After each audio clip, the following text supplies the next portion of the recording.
All right, let's talk about a huge shift happening in the business world right now. It's this move from being a company that just has a bunch of data to one that actually thinks with it.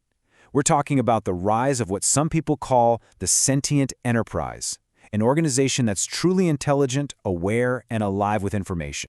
So let me just ask you this. What do you think your company's most valuable asset really is? I mean, what's the one thing that truly makes everything else work? The answer probably isn't what you'd expect. It's not the physical stuff, the buildings or the equipment. It's not even the patents you filed. In today's economy, the single most valuable thing a company has is its collective knowledge, all of that data. And the cost of getting this wrong? It's staggering.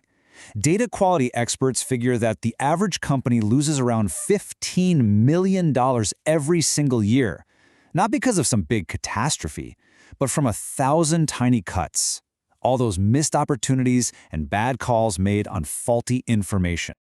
So why is this so hard? Why are so many businesses struggling with this?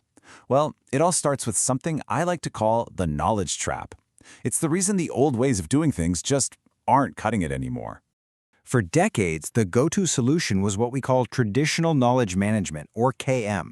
And honestly, the best way to picture it is as a giant digital filing cabinet. Its whole job was to take stuff that already existed, organize it, and help you find it later. And you can really see that old mindset in this classic definition from Tom Davenport.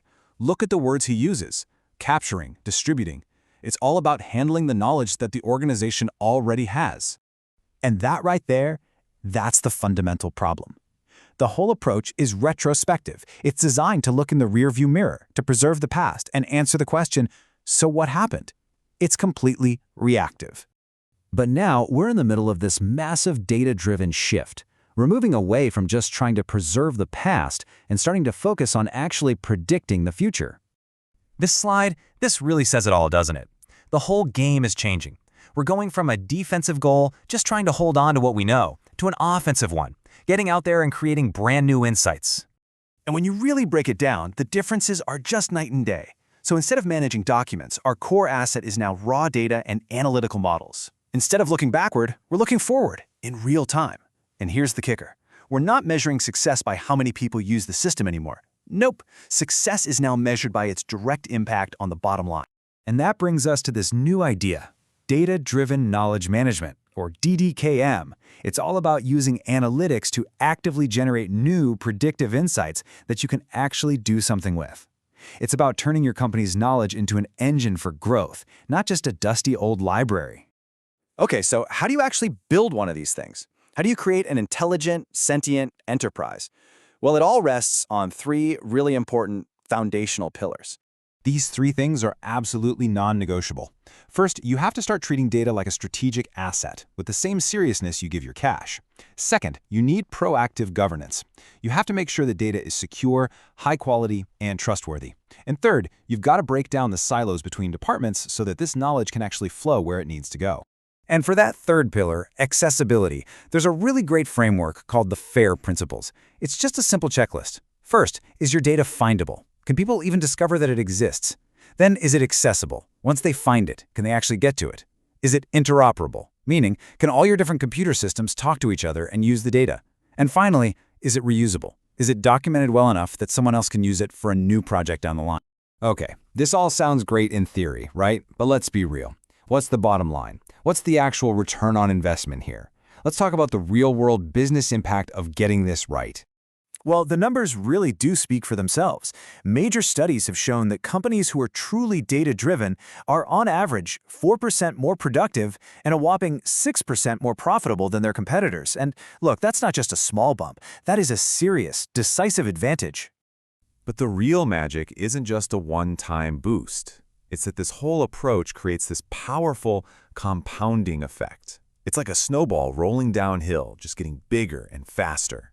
And this is what's known as the virtuous cycle of intelligence. It's this beautiful feedback loop. You start with better data, which, naturally, leads to making better decisions. Those better decisions drive better business performance.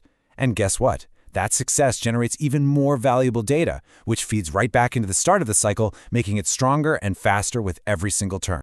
And that brings us to our final section, and honestly, the most exciting part, The future is augmented.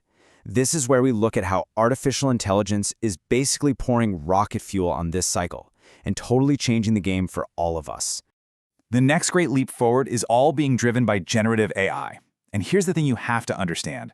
This tech goes way beyond just finding information that already exists. It can actively create brand new knowledge. A perfect example of this is something called automated synthesis. Just imagine an AI that can read through thousands of customer service emails or a decade's worth of scientific papers, and then, all by itself, write a perfect summary or a whole new training manual based on what it just learned. Another game changer is the move to a conversational interface. Think about this. Instead of fumbling around with keywords in a search bar, you can just ask your company's entire data library a complex question in plain English, like you're talking to the world's foremost expert, and get a clear, coherent answer in seconds. That's where we're headed. So what does all this mean for us, for the humans doing the work? Well, it means our jobs are evolving. We're moving away from being information retrievers, basically human search engines, and we're becoming insight curators. Our job is becoming about asking the right questions, challenging the AI, and figuring out the best way to strategically apply the knowledge it creates. And so that leaves us with one last really big question to chew on. As AI gets better and better at handling the what, the facts, the data, the analysis, what happens to the uniquely human part of the equation? Our ability to ask why.